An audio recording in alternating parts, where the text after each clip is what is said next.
Wow, what a Raw, guys. Just want to get right into this video. Uh, Live at Madison Square Garden. It's Monday Night Raw. Uh, yes, Roddy Piper was the guest host. They did a little SNL thing at the beginning, like I just did. Um, a lot of great things happen on this Raw. Right off the bat, there's a new theme for Raw, Nickelback. I like it. It's pretty damn good. And also, the stage is a little bit different. I don't know if they just did it for the Madison Square Garden Raw, or if that's the way it's going to be for the rest of Raw, but the entranceway was a whole lot different. There's no rampway anymore. You just come out. It's kind of like old school Raw, actually, where it used to have the giant letters, R-A-W, they would come through. But no pyro, except for the DX crotch shot. But other than that, first match right off the bat was U.S. title match, Miz versus MVP. The Miz wins that. Then we have Chavo versus Santino. This is a pretty funny segment. Santino comes out and he's wearing like every single pro New York jersey, every single New York team, and he starts taking one off at a time to prolong the beginning of the match, and then finally he gets them all off, and they start the match. Chavo gets to the position where he's going to give the frog splash to Santino, but Santino keeps rolling away from it. It's pretty funny. And then of course Hornswoggle comes out and screws Chavo again and helps Santino get the win. But something awesome came from that. Hornswoggle's wearing the DX getup. Some DX music hits. They come out. Of course, they start trying to sell their merchandise. Start talking about how they're not gonna split up. They're gonna stay together even after Survivor Series. And they trick Hornswoggle into thinking that they're gonna let him join DX. And then Triple H gives him the boot to the gut and he pedigrees him. He finally got what he was, deserving. Finally. He's been a pain, a little nuisance, just annoying all around, Hornswoggle, but he finally got what he was deserved, and that's a pedigree by Triple H. They had a really cool montage, Madison Square Garden WWE montage of all the historic wrestling moments that happened in Madison Square Garden, and the Jay-Z Alicia Keys song was playing in the background of that. Very cool montage. If you haven't seen it, I'm sure they've got it on the WWE.com. Then we got to see a women's match, Melina versus Alicia Fox. There's a special guest ring announcer, Judah Friedlander or something like that, Friedlander. I recognize that guy from the Dave Matthews song, the video, Every Day. But he's a comedian, and he announced there was going to be a lumberjill match. Anyways, Melina wins that match, short match. Then Roddy Piper comes out. He starts talking about all the great historic things that he's done in that building. He's done a lot of bad things. He basically calls out Vince McMahon, saying that he wants to have another fight with him. Vince comes out. We get to hear the cool music, no chance in hell. But he basically, they start making fun of each other. Vince is like, "Oh, I'm not going to fight you," and they leave it at that. Then the next segment was Sheamus. He comes out. He tries to call somebody out from the back locker room. He basically just says that he's been in Raw for 4 weeks now, and he's already put one wrestler out of commission, that being Jamie Noble.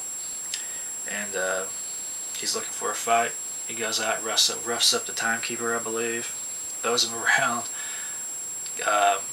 Jerry Lawler gets up, trying to help that poor guy out, and then Sheamus gives him the big boot to the face and knocks Jerry out. It was pretty wicked big boot. And so that was a pretty big impactful thing that happened on Raw. They're trying to show Sheamus as this big badass motherfucker, and they're doing a pretty good job of it. Of course, beating up on the legends like Jerry King Lawler isn't really showing how badass you are, and putting a guy out like Jamie Noble isn't really showing that either. But I'm sure they're building up something big for him. I'm sure he's going to get a challenger. That's capable of giving him a good fight, or at least we can hope. So Matt Striker comes out and replaces Jerry King at the commentator table. And the next match was Evan Bourne and Jack Swagger. Evan Bourne beat Jack Swagger last Monday, so of course Jack Swagger had to win this match, and he did. Then Piper comes back to fight Vince McMahon. He comes out in his fighting gear, and he's ready. And then Randy Orton comes out. Randy Orton, he's looking for a fight, and he attacks Piper. Then Kofi Kingston, the man who steals the show again, comes out, and they go at it. They fight everywhere, all over the ring. And we get to see blood on Raw, and it was accidental blood.